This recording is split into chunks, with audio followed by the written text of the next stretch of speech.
Hey boys and girls, welcome back. It's me, Keith the Misprint Guy, and welcome to another special edition in which I share with you something downright weird. I collect Magic the Gathering misprints and test prints, so if there's anything downright strange with it, I want to share it with you. So now, what do I have for you this time? I have finally completed my Alpha Playtest Cube. It is a real thing. I have 360 cards, although I would like to make it larger. The reason why I pretty much had to decide to stop at 360 is the fact that green and black was holding me back. Now, if you've seen some of my previous videos, this is one of the things that I talk about. This is absolutely one of my favorite things. So now everything here is laid out according to color. The basic lands are in the back row here, and then this is everything by color.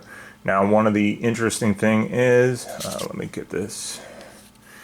They actually made two cards, and they are both gold color. There is Magic Scaff and Magic Ruthie, and they're pretty similar, but yeah, they include all 5 colors. So gold color cards are actually a thing in alpha playtesting. Now, yeah, like I said, green is the color that is holding me back because it is the one I have the least of, green and black definitely. And the power level on these two colors is absolutely terrible in just alpha. Now, I know a lot of you are like, hey, but I really like green. Well, first of all, you need to understand that there are no dual lands in alpha playtesting. Just remember alpha playtesting. And there's also no Bird of Paradise. So that right there doesn't really give you the options that you really want to have with green. Now we can start off here with Berserk. You know, we got John Travolta, and there is some land destruction definitely, and other than that, I mean, it's just mediocre creatures. The only card that I really wish that I do have is Hurricane, just because direct damage is such a thing. Black is also pretty weak, mostly because I am missing Demonic Tutor. Black would be a lot better with just that card. But we do definitely have more land destruction here as well with black. And some of the other cards are pretty terrible, and my variety is pretty bad as far as black goes. Now blue, without a doubt, is the strongest color, and that should come as no surprise. Time Twister is actually harder to come by than the other two blue Power 9 cards. And, well, follow that up with Flight. Now, some of these have the infamous unicorn on the back, which is something that Wizards of the Coast actually talks about on their website. And, yeah, so there's some you know, there's some utility cards in here, and then there's some that are actually better than you remember, like Psionic Blast right here. And if you watch my previous videos, you do have to understand that the way that the casting cost works is that is 3 total mana, one of which has to be blue. So here's the thing. I mean, I was just thinking about maybe debuting this cube. We're going to have the 25th anniversary coming up. And you know, I mean, sure, it's a ways away, but not really. So I was thinking about maybe doing something like this at either Origins or Gen Con. Hey, look, Castle's red, by the way. You know, so here is a Richard Garfield signed photocopy of his face. Richard Garfield is the original Goblins. You know, but everything is here, including this. So I have let's see, technically there would be a power 10 because you have the red time walk. So I have, let's see, I think I'm missing the black and the white mocks. Other than that, I have all of the power 9. I have a lot of the key cards. There's Time Vault, which unfortunately I do not have Icy Manipulator. Rod of Ruin is far better than you would think, and alpha only, that's for sure. Picks off all those little dinky creatures. But yeah, here's a little bit of everything. I mean, My land situation is also a bit strange. Some of the colors that I have very little of, I have a lot of the land, and vice versa. I wish I had more islands, just because I know everyone is going to want to play blue. I probably showed this off in a previous video, but here is a plains airplane, and personally this one is my favorite simply because when I met Richard Garfield, I played against him using these alpha playtest cards, and he showed me this and he said, "Oh yeah, I drew this swamp." And I said, "Oh, will you please sign it for me and put illustrated by Richard Garfield?" And he did, signed it, and then he put some little notes coming out of the knot of the tree, and he said, "Hey, look, it's a singing tree."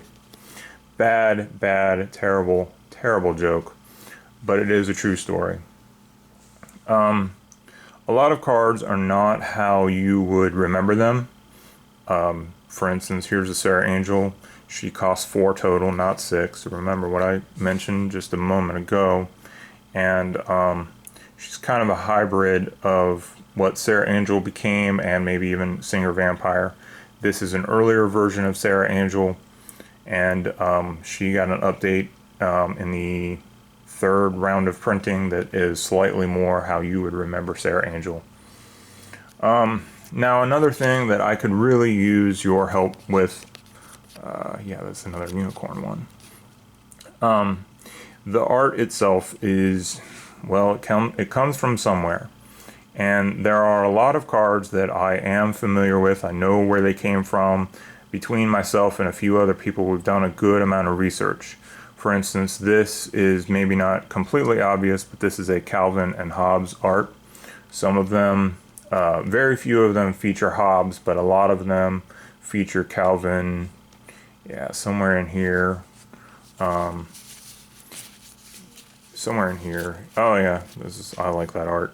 Now, this is the kind of thing, like, for instance, this is a really funny piece of art, and I am not sure where it came from. Now, this one's a little more obvious, but simply put, let me see if I can hold this up better, kind of getting cut off there on the screen. Now, what I am certain of, there we go, there's Calvin. What I am certain of is a lot of this came from D&D, a lot of this came from Calvin and Hobbes, and a book, a cartoon comic strip called Tintin. Now, that is something that I was not familiar with as far as like pop culture goes, but seemingly a lot of people, especially people who live overseas, are very familiar with Tintin. So down below, I'm going to provide a link. There is a website, and it's called the Magic Librarities, and it's a fantastic website, and it's a great resource for all things weird, and it is where I got a lot of my information in the first place. So on that website is every single known playtest card, and from Alpha, mind you, and the art is on display, the title and all that. And if we know where the art came from, a lot of it came from my research, and then there's a few other people that were a huge help. It will say, hey, this comes from, you know, this is X-Men, I believe, that's Angel. And better yet, in some cases we have a general idea because you can go, oh yeah, that's X-Men. But if you know the date, if you know the comic, I mean, I think maybe I showed you one here a minute ago, has the Incredible Hulk. And it's very obvious that it's the Incredible Hulk, but can you tell me the issue? And I know that there are enough of you who are fanatic enough to go, oh yeah, that's like my favorite comic strip. So just by putting some eyes on a lot of this art, this is Tintin, and someone who was a big fan of Tintin said, oh yeah, I think I recognize the issue. And before too long, we figured out exactly where this daggone mountain comes from. So it's stuff like that where I could really use your help, because it's something that I always wanted to know was, where did all of this art come from? I mean, this sinkhole, I don't think anyone has any idea. We got John Travolta here. So I really could use your help with just the research aspect of where the Alpha playtest cards art came from. I mean, this might simply be someone took a watch that they owned and stuck it on the copy machine. But this could also have come from an article or something of that nature. So some of these cards, I mean, I would hope that somebody would be able to look maybe at a comic book that they are familiar with, or some sort of art that they go, oh yeah, I know exactly where that came from. And every time I ask, every time I post a few cards, somebody comes up with some good information. So this is another plea. Can you please help me help the Magic community and tell me where the art came from? So shortly after I upload this video, I will provide a link and you will be able to look at all the cards and see how some cards used to be red and are now white, and what cards don't exist and what cards do exist. I mean, there's a few surprises that were added last minute, like I said, Birds of Paradise. So anyhow, this is 360 cards and a decent amount of land. But if you have some alpha playtest cards yourself, I do have extras, mostly blue and red, just because I tried to limit those two colors as much as possible because they're so daggone powerful.